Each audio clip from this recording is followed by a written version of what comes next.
Welcome to The Human Code, the podcast where technology meets humanity, and the future is shaped by the leaders and innovators of today. I'm your host, Don Finley, inviting you on a journey through the fascinating world of tech, leadership, and personal growth. Here, we delve into the stories of visionary minds who are not only driving technological advancement, but also embodying the personal journeys and insights that inspire us all. Each episode, we explore the intersections where human ingenuity meets the cutting edge of technology, unpacking the experiences, challenges, and triumphs that define our era. So, whether you're a tech enthusiast, an inspiring entrepreneur, or simply curious about the human narratives behind the digital revolution, you're in the right place. Welcome to The Human Code. In this episode, we're thrilled to have Molly Brown, an engineer turned coach who combines her analytical mind with deep philosophical insights.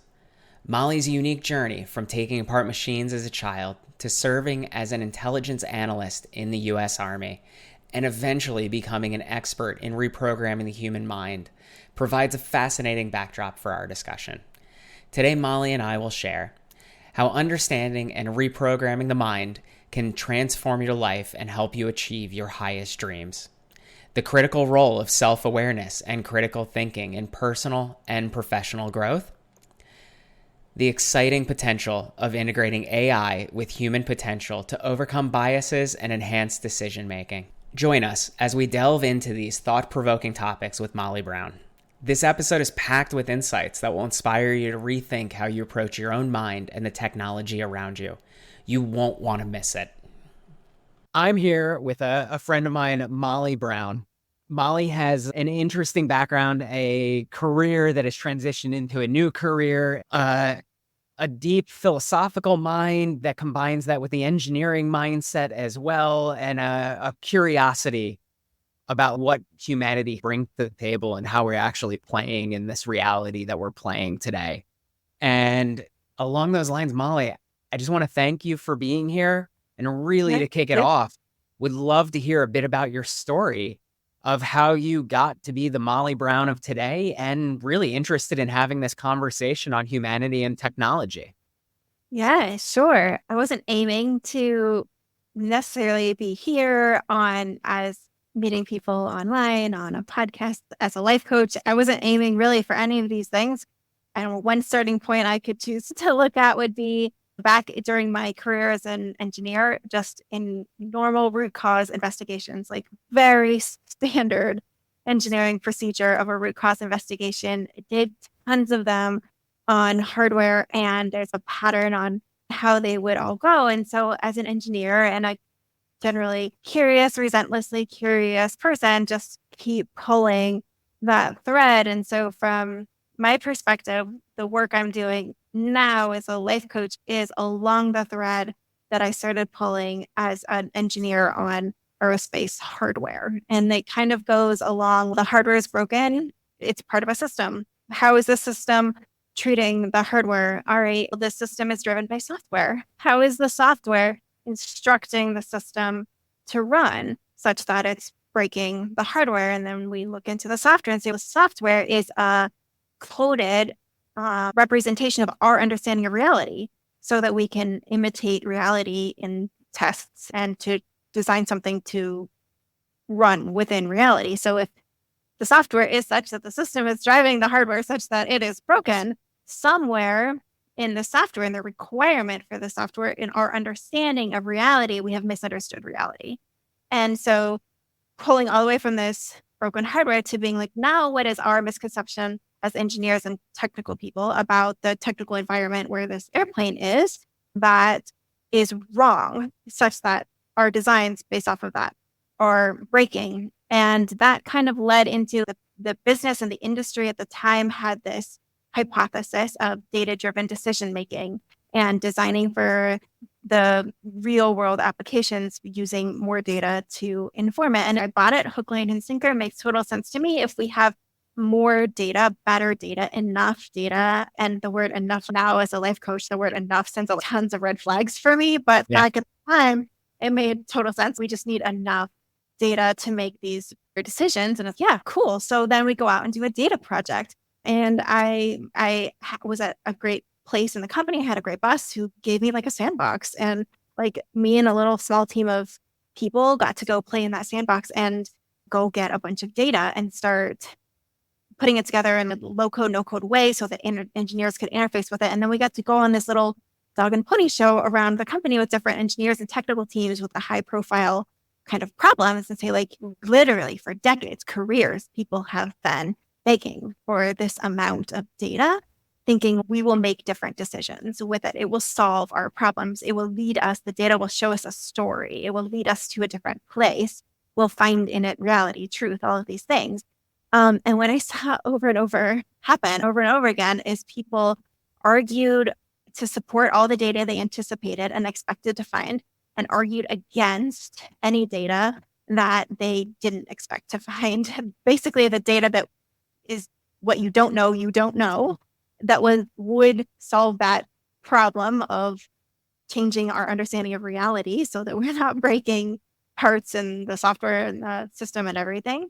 And that was getting thrown away. It was getting argued against, that it must be an artifact in the data. It must be bad data quality. It must be anything, wrong in the data digital space, which is the new space, and that our old understanding of reality uninformed by data is true and right, which was, it was frustrating for a point, but as an engineer and a problem solver, it's really fascinating because it's a new problem. So I'm watching the human mind work and realizing that this is what the human mind does. It shows up with an arrow placed, and then it interacts with data to draw a target around the arrow. So in the absence of data, I can tell you what you're going to find in the data by talking to you and figuring out where your arrow is placed. So while you were in engineer, you were basically seeing people add a whole slew of biases into their analysis of what was coming out and basically using it to confirm their own beliefs and additionally discount it. But you just hit on a really cool idea there, as you're seeing them as part of the system. It's what you really hinted to at the end, is that you're able to talk to people and see where their belief patterns are coming up and where their beliefs are getting in the way of them seeing what's in front of them. Is that a fair summary? Wow. Yeah. So instead of looking at it and saying, all right, the mechanism should be like judging how we're doing it and saying this mechanism should be, we should be able to unbiasedly approach data. We should be able to follow the story and the objective reality that is in the data. And there's something wrong with us. We need to train us. We need to do something with us such so that we don't do this bias thing.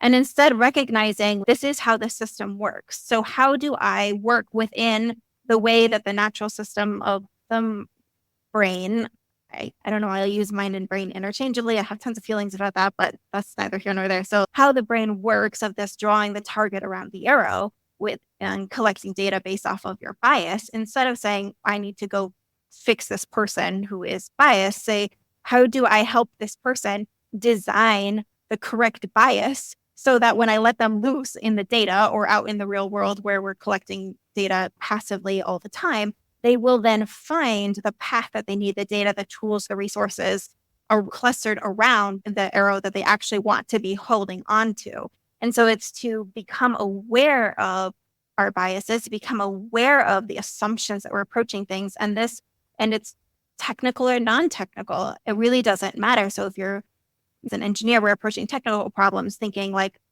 maybe of the baseline, this is going to be hard because it's come to this level, because we've been working on it for this long, whatever it is. So we approach it assuming this is hard.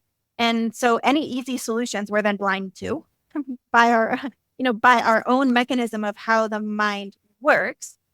So instead of believing it's hard and then trying to solve a hard problem, to back up and interrogate, why do I believe it's hard? Don't look at the data, because the data is going to show you exactly what you already believe. So there's kind of two ways to play in the system. If you buy in and that is how the system works, instead of we need to fix these bullet biases, I don't know if we can really do that. Okay. And so like finding this pattern and seeing like what we could do, we can create systems that kind of understand what the biases that we're bringing to the table are, and to create awareness in those systems that it will be on the lookout for those biases as well. And I think I'm like you. I really dive into personal development. Part of me is like, no, don't design the system around my bias and allow me to continue to have that bias. I personally would love to be made aware of, hey, you might want to gut check yourself on this because you're performing this and you have that bias. Like we do project reviews on a regular basis and seeing both internally and with clients, like what's necessary to complete a project and is that investment necessary? And typically, like when a project is going off the rails, let's say like it's running out of budget, we tend to have this sunk cost fallacy, right? Like that bias of what our previous efforts were getting to that point and then what's going to be necessary to get to the end. And it is one of those that you have to take a step back, take a deep breath, and then look at the information from almost, if I was making this decision and this project needed another $1 million, would I make this decision whether or not I've already invested $1 million into that? Am I hearing you right? That like the system should be aware, the system should understand the biases, but is the system also like raising its hand going, hey, you're bringing in something here? Yes. And maybe bias is a word that has implicit judgment in it. And to say like belief or identity, wherever the context is, instead of the bias and the system. So whether the system is your business or a software system or your life as a system or your relationships as a system, it will, by necessity, mirror your identity, the belief or the bias you bring to it. So in that way, it is always the symptom, the pain in your software, in the error code, in the business, in your life, in your career, wherever it is exactly the symptom you need in order to map and point you to the belief, bias, identity that you are holding that is not in line with the results that you want to get. So in that way, like all symptoms are useful. And then we don't treat symptoms as I should turn the volume down on it. You treat the symptom with a root cause analysis of what is it that I'm believing. You take the analysis in the design process upstream of the data. So we recognize whatever it is that I'm already believing I'm going to find in the data. So we don't need any data for a design process or really for a root cause investigation. It all comes back to the understanding of the system, the intentions, the beliefs, the inherent limitations that we're just bringing into it, and to explore all of those things and to design in that space with the intention of what are you trying to create in the absence of data, meaning resources and just all of the physical subsequent things that you need. That design phase comes way upstream of all of that. And I think we tend to want to inform the design phase with data. And at that point, we're burying our beliefs, we're hiding them. And then we're going to believe, no, I have, then we misunderstandingly, we reverse that my belief comes from the data. It never does. That's never the direction that it works. That we find the data based off of the belief and we become blind to or hidden from anything that counteracts our belief. So as soon as we think I believe this because of the data, because of my experience in life, because of other business models, because of the industry, because of the economy, because of anything like that, that now we're hiding and we're the root in the complete wrong domain. And you can spin all you want trying to solve the problem there. And I watched that a lot, definitely as an engineer. And now since being a life coach, I've watched that a lot in a couple different domains. And it's always a myth. I'm just taken back because I'm going to take the conversation in this direction, because I think what you're describing is there are some biases that we can use to our advantage, right? Like some beliefs that we can use, or using essentially beliefs in that structure to our own benefit, right? Knowing that we are creating this. And it's like the idea of if I go out and buy a new car, I tend to see that car 10 times more than I do before the acquisition of it. But I think what you're also describing from any sort of like reality creation or like what we're looking at is to take a step back before we have the data to say like, all right, what is it that we're looking to create here? And that if we are going to use that kind of selection bias, in our own world that, hey, we can actually structure the system to create those results, both in business, but also in our personal life. And I can tell you from my own experience as being an entrepreneur that like I have found that 90% of the time that I have a problem in the business, it is really around beliefs. Like it's around something that is either holding me back, like that fear of success, that fear of failure, the imposter syndrome that comes around, right? All those mental kind of, I'm making it much more difficult for myself instead of allowing life to happen, but additionally to use that benefit of our own conscious and subconscious engineering to create it. How has this played out in your coaching business then of understanding these biases that we're bringing to the table? So that in life, which is why it then turns into like all of life coaching and not business or any kind of sector, your life is a constant mirror of your beliefs. And to take the judgment out of it, which I have had to learn through not coaching education, but by being coached, by embodying, like learning to do it and having a person holding me accountable and really showing me how to do it, to take judgment out of things. And we went to, as soon as we see something as good or bad and say like in your business, it's just like how much money you're making, or if your money's meeting your bills, whatever it is in business, we would say it's good or bad. Then that mind drawing the target around the arrow starts either battle planning of a story of like why it's to protect yourself. Well, there's bad, but all of this story around it, which we've learned and is a pattern, but all of that is just confirming I don't know, I keep saying in the one analogy, the location of that arrow, instead of taking the judgment off of it, which allows you to go upstream in that design process and actually just use the data point of basically my life isn't how I want it to be. My business isn't making the money that I want it to make, just as something really tangible and measurement. And to, instead of judging it and saying this is a problem I need to fix, I need to work on, to just use that as a data point. Oh, okay, there isn't the money that I want there. What in me is believing that the money isn't there, I can't make the money. All the things that come up, all the seeming data that would be assembled around that arrow, to recognize that your mind is populating that list.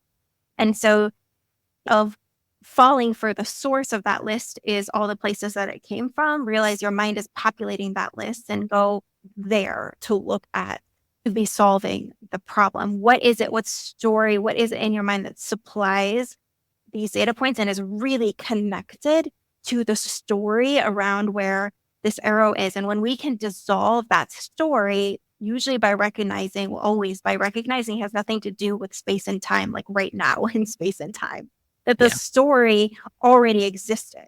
And that's how we showed up to this point in business, this point in life or our relationship or our career, and already knew what to do. We already knew how to play it out, who the cast of characters was going to be, how we were going to be treated in it, and all the things that we're either excited about or worried about in the future, that we're making those up based off of a pattern that we already have. And instead of trying to solve it out here in this instance, to go back to the cookie cutter that is making these instances and understand, like, why am I committed to telling this story? And that's a cool thing to do with somebody that's a coach, because I don't know the answers. I just understand the mechanism. And so I just serve as a reminder to go back to the actual place and stop working in the reflection. I just get to point out to people when they are working in the reflection, and to go back, you use what you're finding as symptoms in the reflection, the pain points in the reflection, you use those to understand the story that is creating them outside of that. Okay. I love it. It's always fun talking to you because while you're talking, I'm also processing this and seeing like how these things are playing out in my own life, and what is the reflection that I am seeing? What is the belief that's participating in the creation of the reality that is here today? And then also the software guy in me is, how do we use technology to like help with this process, to be that reflective mirror as well? Or additionally, like, if I could just have Molly that hangs out next to me all day long and is, hey, is that the reality that you're like creating? What's your take on that? Where do you see like the opportunity or the curse of this happening? Yeah, I like there's to be somebody who writes code, and I write very little code, but to write software and you write something and you get an error back. There's in other places in life, we can argue we can argue the error codes a lot, and people will co-sign on that and believe it and go off on big adventures of the error code is probably wrong on when you're like in any kind of physical symptom. But as soon as you start engaging with a computer and it gives you an error in your code, you have to start accepting quickly and without judgment and emotion. The error code's right and your code is wrong. And for me, there was a training process of that was really frustrating to just get like the error code and be like, it's just, you're wrong. And there's no argument about it. There's no chance whatsoever that the compiler that's wrong and my code was right. And I think that's where a lot of people on an emotional level won't keep going, learning how to write code because that's so offensive to be told like it's your code is you made the mistake, go fix your mistake. And so there's like this threateningness about being wrong. That's a program that we learned from early in life of if you do a wrong thing, you are wrong. If you do a bad thing, you are bad. There's a misconception, there's a misunderstanding of the symptom or what's going on that gets accidentally understood and mapped back onto identity. And it's threatening to have it mapped all the way back to your identity that people then don't want to participate in doing something, something that gives that kind of feedback. And so they're like, they won't make it over that hurdle into knowing how to write software because it's their own is making something of that error code be about them. And those are like really broad strokes. I'd have to maybe people aren't going with me all the way there. I could paint it out in smaller strokes, but to see it in software where it's so obvious because you always made the mistake, and the faster that we can just accept it's not a problem that it threw an error code. It's not a problem that if throwing error code in business is I didn't make the revenue or I didn't make the sale. It's not a problem. I just go back and iterate again. I just go find the error in my logic and then I try again. And as soon as we say it's a problem that I get feedback that is, I make the feedback mean something that stops me from taking the action, making the progress I want to do. The reason we do that is a belief and an entire system and program of beliefs in the mind. And if we go back through those and parent them, give them a new script to speak through such that getting an error code there's no judgment on it. It just tells you to iterate again. Then people can go take a lot of actions that they're stalling on, procrastinating, doing other little tasks instead, scrolling on their phone instead. A lot of these kind of like filler behaviors take up that space when we can't do something that would possibly give us this feedback because we've been designed to take the feedback and make it have a meaning that it doesn't have. Okay. So if the kind of like system that you're describing is basically we have a desired outcome or we have something that we desire and then we have something that happens and we get feedback, right? Either the error code happens or something else. And what you're pointing out is that our interpretation of that is really crucial to the understanding of if it went well, then we'll associate that interpretation with it. If it didn't go well, then we can be prone to interpreting it in a way that either abdicates responsibility of it, either doesn't hold ourselves, not responsible might not be the right word, but that's what's coming to mind. And this plays with an analogy for technology. We're getting to the point with AI now where we're starting to see like reasoning capabilities come through, right? Like we now have a shovel that can make decision is a really like rudimentary analogy to this. Do you see this technology being able to help in that process? Or like, how does somebody need to come to the table understanding that these systems can be in place and like where their beliefs may be interacting? And I would just love your opinions on this as well.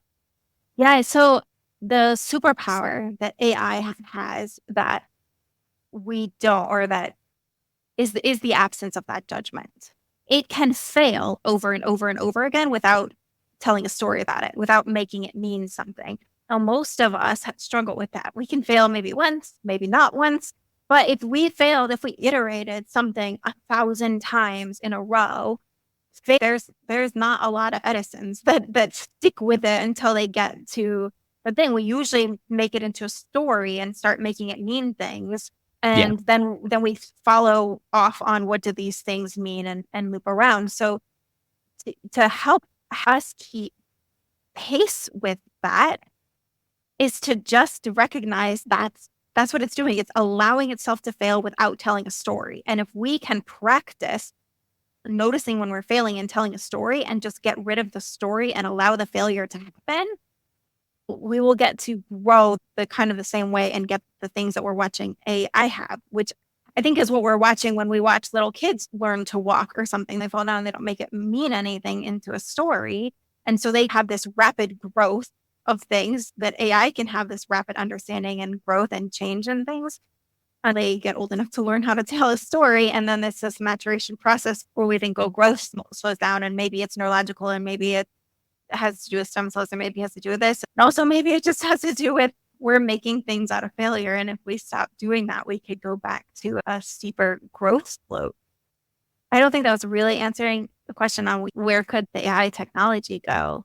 I'm not sure. I'm excited for it. Oh, that's awesome. But no, and I think I like the answer either way.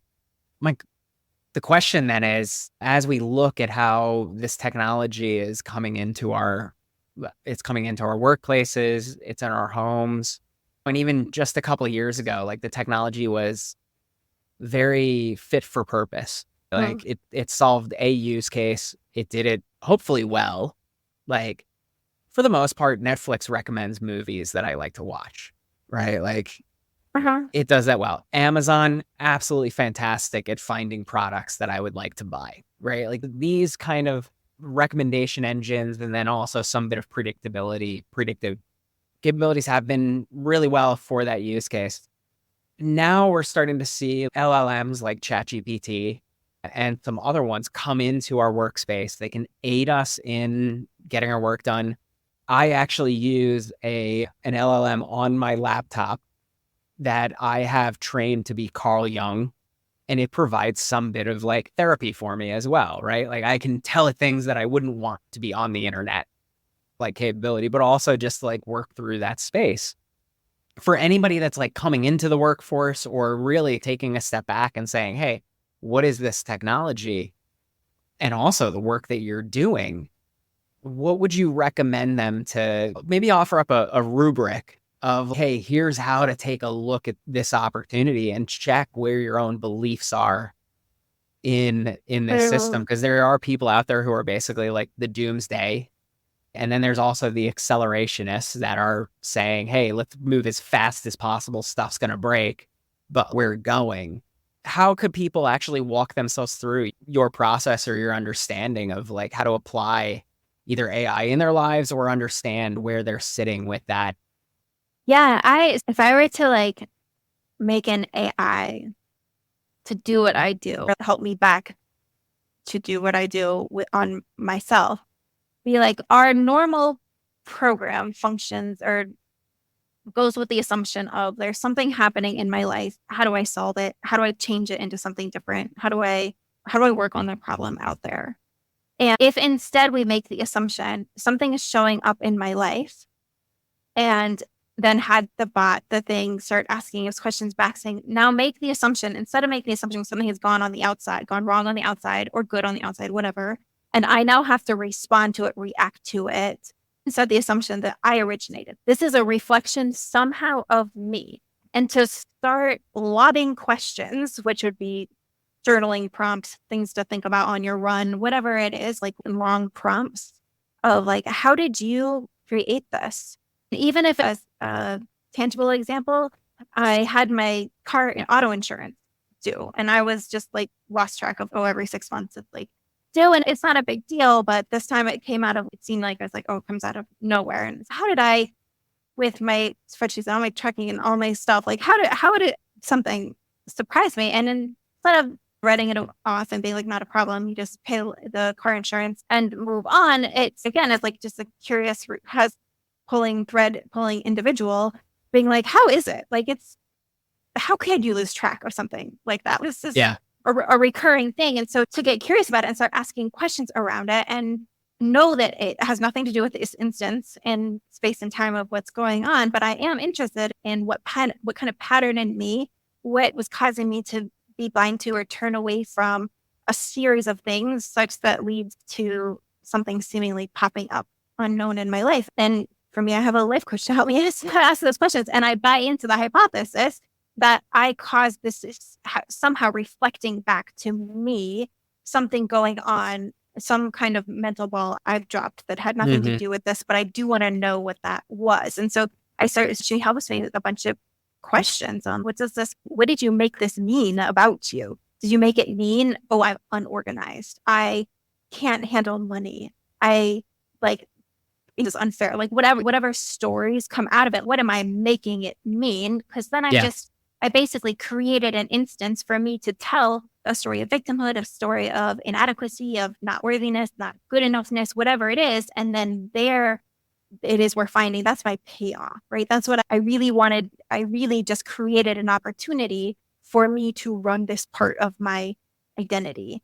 And as a pattern, we do that. And then if we, again, like a higher level of it, look at our patterns serve us. And the symptoms, the pain points in our world serve us so much if you're doing this work, because then everything that pops up and you do that work for it, you find that story. You're like, I was secretly wanting to tell myself the story of I suck at this. And so now I've had an opportunity in my normal daily life to find, I'm still telling myself that story so that I know to go attend to that. And that they're not just going on under the surface and we're falling for it and thinking, no, this is just about that and I can just pay it and make it go away. Or that's just a person was in a bad mood or whatever. Maybe they cut me off because they're late for something. And we just tell these other surface level stories to make all the instances go away.